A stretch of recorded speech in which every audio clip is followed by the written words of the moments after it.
Assalamualaikum warahmatullahi wabarakatuh. Sahabat beriman, Rasulullah Shallallahu Alaihi Wasallam adalah contoh ideal bagi umat Islam. Termasuk bagaimana adab Rasulullah Shallallahu Alaihi Wasallam ketika berbicara yang santun dan bijaksana.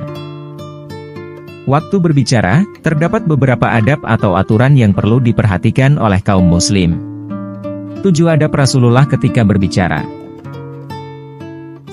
Tidak berkata buruk atau kotor. Adab Rasulullah Shallallahu Alaihi Wasallam waktu berbicara yang pertama adalah tidak berkata buruk, jorok, maupun kotor.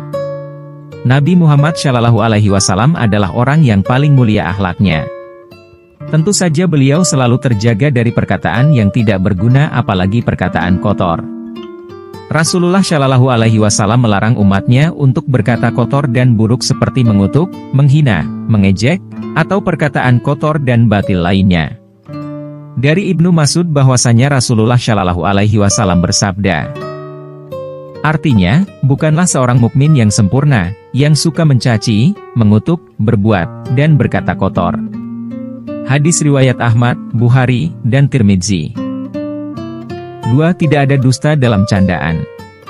Adab Rasulullah Shallallahu Alaihi Wasallam waktu berbicara yang kedua adalah tidak berbohong walaupun itu hanya bercanda dengan tujuan membuat orang lain tertawa. Muawiyah bin Haidah radhiyallahu anhu berkata, dia mendengar Rasulullah Shallallahu Alaihi Wasallam bersabda, celakalah bagi seseorang yang berbicara lalu berdusta untuk membuat sekelompok orang tertawa. Celakalah dia, celakalah dia. Hadis riwayat Abu Dawud, Ahmad, At-Tirmidzi, Ad-Darimi, dan Al-Baghawi. 3. Mendahulukan yang lebih tua. Adab berbicara yang ketiga adalah mendahulukan yang lebih tua untuk berbicara. Rasulullah Shallallahu Alaihi Wasallam sangat menghormati orang yang lebih tua darinya. Beliau sering mendahulukan kepentingan-kepentingan mereka di antara yang lebih muda. Tentunya, beliau juga mendahulukan mereka dalam hal percakapan. 4. Tidak menyela pembicaraan. Adab Rasulullah Shallallahu Alaihi Wasallam ketika berbicara yang keempat adalah tidak menyela pembicaraan yang dilakukan oleh orang lain. Waktu itu, Rasulullah Shallallahu Alaihi Wasallam sedang berceramah kepada suatu kaum. Tiba-tiba ada seseorang masuk dan bertanya mengenai hari kiamat. Bukannya menghentikan ceramah dan menjawab pertanyaan seseorang tadi, beliau memilih untuk terus meneruskan ceramahnya. Hal ini yang menjadi dasar etika adab berbicara itu tidak boleh menyela. Lebih baik, ketika ingin bertanya, menunggu pembicaraan itu selesai lebih dahulu. 5. Tidak terburu-buru. Selanjutnya, adab Rasulullah Shallallahu Alaihi Wasallam ketika berbicara adalah tidak terburu-buru dan pelan saja. Hal ini bermaksud supaya orang-orang yang mendengar akan lebih paham dan menerima apa yang dibicarakan.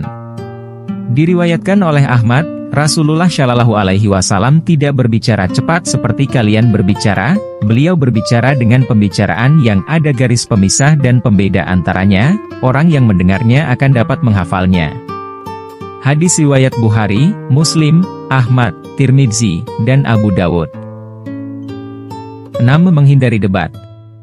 Orang yang berdebat tidak disukai dalam agama Islam karena debat dapat menimbulkan pertengkaran dan pertikaian yang lebih besar kemudian. Dari Abu Umamah radhiyallahu anhu, dia berkata, Rasulullah Shallallahu Alaihi Wasallam bersabda, aku akan menjamin sebuah istana di sekitar surga bagi orang yang meninggalkan perdebatan meskipun dia benar. Dan aku menjamin sebuah istana di tengah-tengah surga bagi orang yang tidak berdusta meskipun bercanda. Dan aku menjamin istana di atas surga bagi orang yang berakhlak mulia. Hadis riwayat Abu Dawud, At-Tirmidzi, dan Ibnu Majah. 7. Menghindari ghibah. Adab Rasulullah Shallallahu Alaihi Wasallam ketika berbicara yang selanjutnya adalah selalu menghindari ghibah atau membicarakan kejelekan orang lain.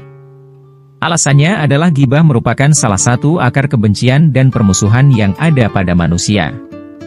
Larangan ini langsung Allah Subhanahu wa Ta'ala katakan dalam firman-Nya surah Al-Hujurat ayat 12 yang artinya, dan janganlah sebagian kamu menggunjing sebagian yang lain. Sukakah salah seorang di antara kamu memakan daging saudaranya yang sudah mati? Maka tentulah kamu merasa jijik kepadanya. Dan bertakwalah kepada Allah. Sesungguhnya Allah Maha Penerima Taubat lagi Maha Penyayang. Demikian pembahasan mengenai adab Rasulullah Shallallahu Alaihi Wasallam ketika berbicara. Semoga bermanfaat. Wassalamualaikum warahmatullahi wabarakatuh.